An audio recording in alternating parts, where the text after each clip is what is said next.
Un vent frais souffle sur la conjoncture. Le ralentissement économique est visible en zone euro et commence à se matérialiser aux États-Unis. En zone euro, les indicateurs de confiance des ménages pointent vers un ralentissement marqué et entraînent déjà un léger fléchissement de la consommation.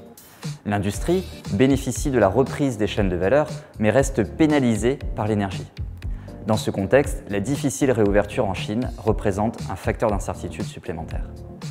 Aux États-Unis, les indicateurs sont plus résilients, mais la baisse du momentum est visible au niveau de la consommation et de l'investissement.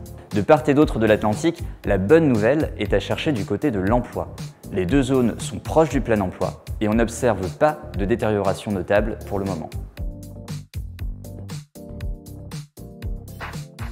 La géopolitique a bouleversé l'économie mondiale en 2022.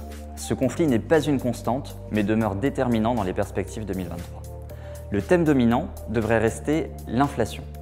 On devrait observer un ralentissement de l'inflation en 2023 aux États-Unis et en zone euro. Aux États-Unis, on l'observe déjà depuis 5 mois. Toutefois, nous restons prudents sur la vitesse du ralentissement, en particulier dans le secteur de l'immobilier. Les loyers spot iront dans le sillage de la baisse des prix des maisons. Cependant, cette baisse ne devrait pas se matérialiser immédiatement dans le calcul des loyers utilisés dans l'indice d'inflation. Cette dernière affiche habituellement un retard de 12 mois par rapport au loyer spot. En zone euro, il faudra probablement attendre encore quelques mois pour atteindre le pic d'inflation. Cependant, on note que les pressions salariales sont dynamiques et pourraient alimenter le risque d'une boucle salaire-prix, ce qui compliquerait drastiquement la tâche des banquiers centraux. D'ailleurs, ces derniers seront à nouveau scrutés par les investisseurs afin de déterminer le fameux pivot, le point de retournement du durcissement monétaire. Pour la Fed, les hausses de taux devraient être plus rares, mais avec une volonté affichée de les maintenir à ce niveau tant que l'inflation ne revient pas durablement à la cible de 2%.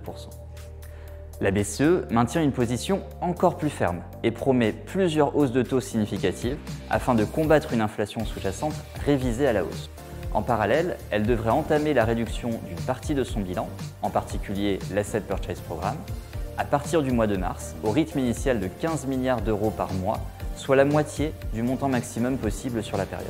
Bien sûr, l'ampleur de la récession à venir et la réaction des marchés face au durcissement des conditions monétaires pourraient forcer les banques centrales à modifier leur feuille de route.